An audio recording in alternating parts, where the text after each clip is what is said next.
Hello friends, సిరి kitchen స్వాగతం. నేను మిస్ని ఎలా ఉన్నారండి? అందరూ బాగున్నారా? నేనైతే సూపర్గా ఉన్నానండి. అందరూ బాగుండాలి, అందులో నేను ఉండాలి. ప్లీజ్ అండి, వీడియో కనుక నచ్చితే లైక్ చేయండి, షేర్ చేయండి, సబ్స్క్రైబ్ చేయండి. వీడియో పూర్తిగా చూడండి. ఈరోజు విషయం ఏంటంటే, కొత్త సంవత్సరం వచ్చేస్తుంది కదండి.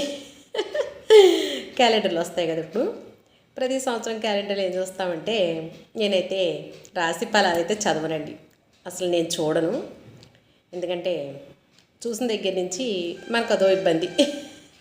ఏయో రాస్తారు, చదువుతాం అనుకోండి, జరగకమందని మనం ఏం మార్చలేం కాబట్టి నేనైతే చూడను. ఏం చూస్తామంటే, ఆదాయం ఏమని ఇస్తాడు కదా పైన, కొన్ని క్యాలెండర్లు వెనకాల రాశి ఫలాలు ఇస్తాడు. ప్రతి సంవత్సరం మా ఆయన గారు నేను అవి చూసి నవ్వుకుంటాం. ఈ సంవత్సరం కొత్త క్యాలెండర్లో ఆదాయం 8, వ్యయం 12 అని వచ్చింది. మా ఆయన గారు చూసి అన్నారు, ఎప్పుడు వ్యయం ఎక్కువే, ఆదాయం ఏమో 8, వ్యయం 12 అన్నారు. అది నాకు సంబంధించింది కాదండి, నా రాసుల వారు చాలామంది ఉంటారు, వాళ్ళందరూ సంబంధించింది, నాకు సంబంధించింది కాదంటే ఎందుకని అని అన్నారు. నువ్వేనా తక్కువ ఖర్చు చేస్తావేంటి అని అన్నారు. కాదని నిరూపిస్తాను, నేను ఖర్చు చేయలేదని అన్నారు.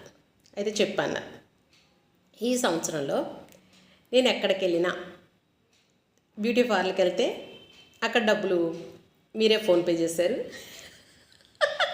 రైతు బజార్కి వెళ్తే అక్కడ ఫోన్పే మీరే చేశారు.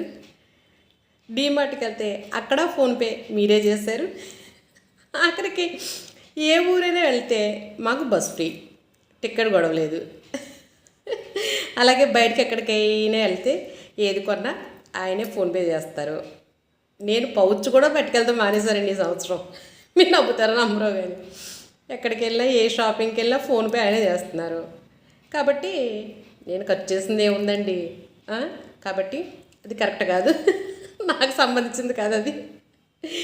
మీరే ఫోన్పే చేసి మీరే ఖర్చు చేస్తున్నారు కాబట్టి ఆ ఖర్చు అంతా మీదే అని చెప్పారు. లాజికే కదండి. అవునంటారా కాదంటారా? మీకు ఎప్పుడైనా అనిపించిందా? నాకైతే ఇలాగ మా ఆయన గారిని ఇలా అన్నారు. నేనైతే ఖర్చు చేయలేదు.